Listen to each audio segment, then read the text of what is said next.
South Park has it right again. Meghan and Harry's Monty World Tour backfires. Hello friends, welcome to our YouTube channel, Princess Diana News. Guess what? This is the continuation of the Private Life World Tour. This is also a very interesting perspective that I would like to share with you all. But before we get into that, I want to thank everyone who has supported us day in and day out.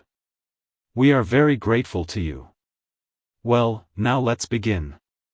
Well folks, Invictus has been over for a few days and I can't stop thinking about what happened in the last week. At this point, it seems like they're trying to get in on the South Park game with their MONTESHITSHOW World Tour. I pride myself on being a fairly rational person and don't pay much attention to conspiracy theories. But sometimes, folks, I can't help but wonder if Harkles, Invictus, and Netflix are laughing at us. Something fishy happened, which reflected poorly on the three entities. That's why I think the MONTESHITSHOW World Tour is a big deal. Of course, we also have Meghan, who acts like some kind of woke feminist caricature who gets all her energy from conquering Harry. One day we see Meghan walking by in and out, ordering burgers and milkshakes for the invisible children. Next thing we know, she's giving a speech in Dusseldorf that makes no sense. She explains how she hopes to bring invisible children to future Invincible games. However, she didn't explain why she couldn't bring them here this time, and just in case you forgot, Meghan really cares about family values, don't you know? She's perfectly willing to use the kids to make some money. But meeting their family members, well, no, that's taking things a step too far because there's no money in that for Meghan. It might be a breach of security to allow those kids to escape the prison they live in if they're real. It is an incredibly risky thing to allow those invisible children out of the prison they call home. If they even call this place home, it could be a security breach. God forbid they might even get DNA samples if Meghan and Harry aren't careful. And then, hey, people might become aware of their deception. This should not happen. But still, I couldn't believe that Meghan Markle had the guts to speak to the audience at Invictus about family values. It's obviously something she has absolutely no idea about. What kind of family does she have now? She cut herself off from all her real family members, except for her fugitive mother. I guess Meghan realized that she actually has more in common with her cheating mother than anyone else in the family. And of course, this is an example for her invisible children. Meghan and Doria really are a creepy mother-daughter duo, aren't they? They spend their entire lives using and abusing men. They chew them up and spit them out after eating. For these two, the apple hasn't fallen far from the tree. Apparently, Doria taught Meghan everything she knows. Now there are some people who say that Meghan and Harry actually traveled to Germany together and not separately. So does this mean that the pictures of burgers in and out of here are a ploy to trick us into thinking Meghan was at home when Harry was in Germany, even though they were probably together the whole time? At first I thought this theory was completely absurd. But then I thought about it a little more and thought they like to trick people, so maybe it's true. And that means Meghan was probably in Britain when Harry was at the Well Child Awards. I think they were trying to hide it because it was part of the whole deception. Well, like I said, the MONTESHITSHOW is on tour right now. But why are they playing with us like idiots? I think Netflix wants the two of them to present a united front and act like the power couple and influencers they claim to be. Otherwise, they risk being fired for not meeting their obligations, and then they see another revenue stream dry up. They sold their souls to Netflix and now they have to do what Netflix tells them to do. Invictus announced that Meghan plans to deliver a speech at the closing ceremony. As for courage and perseverance, I don't know. Then they had to reconsider when they were threatened with public backlash and sponsors pulling out, while people didn't even come to watch the games.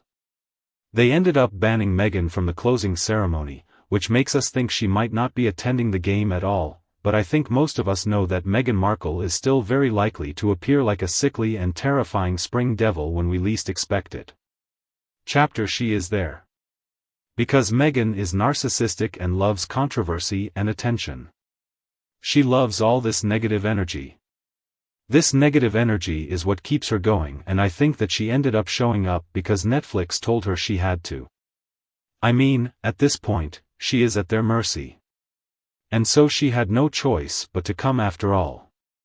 But Meghan is very familiar with these transactional type relationships.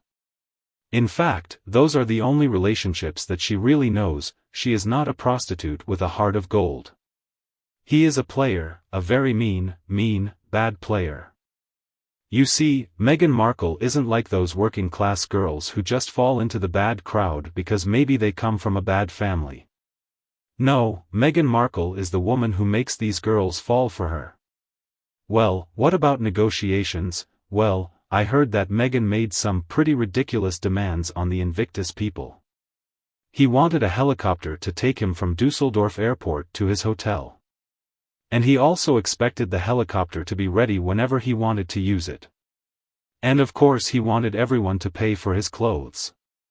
She wanted to redecorate and paint her suite to match her color scheme, which was beige and white, and then their clothes have to meet their brand specifications and their food has to meet their exact specifications. Well, of course, said Invictus, not at all. And then they released a statement saying that the previous announcement about Meghan's final speech was a mistake and that another presenter would in fact be replacing her. Looking back now and knowing that Meghan actually appeared in the games, there are a few questions that make me think about answers. I suspect that Meghan's negotiations and her demands, should she appear, were the invention of the Invictus people looking for a convenient excuse or explanation to eliminate her. I mean, of course, they reject all their demands. I think they were worried about all the sponsors pulling out and low attendance, or maybe even boycotts because people found out Meghan Markle was going to give a graduation speech. They found that it was not poisonous and extremely common. Nobody likes them. This was very bad news for the integrity, reliability, and even survival of the game. So I think the Invictus people tried to manipulate us. They tried to present their preferred narrative of the situation. And their reputation has already suffered a bit because of their relationship with Meghan. And so is Harry. That is, he does not do anything without Meghan's consent. He became the second violinist. She is incredibly desperate and trapped in this relationship. If the Invictus organization is to survive, Meghan and Harry must be cut, otherwise I fear these problems will continue. You have to be as brave as the opponents of the games. I think they're all afraid that if they leave Harry, they'll offend the king, but they shouldn't be. Now maybe the king thought the undefeated should give Harry another chance. Maybe he hopes he can make the game successful because if he succeeds, then maybe he'll finally stop bothering his family and maybe he'll finally move on with his life. But I believe that the undefeated have power. You see, the king cannot order the organization to do anything. He has no power over his decisions. It is an independent organization. If Invictus wants to survive, he must make some very difficult decisions. This poor pairing clearly won't do the organization any favors if they want to host another tournament next year. So why do they still allow Meghan and Harry to represent them?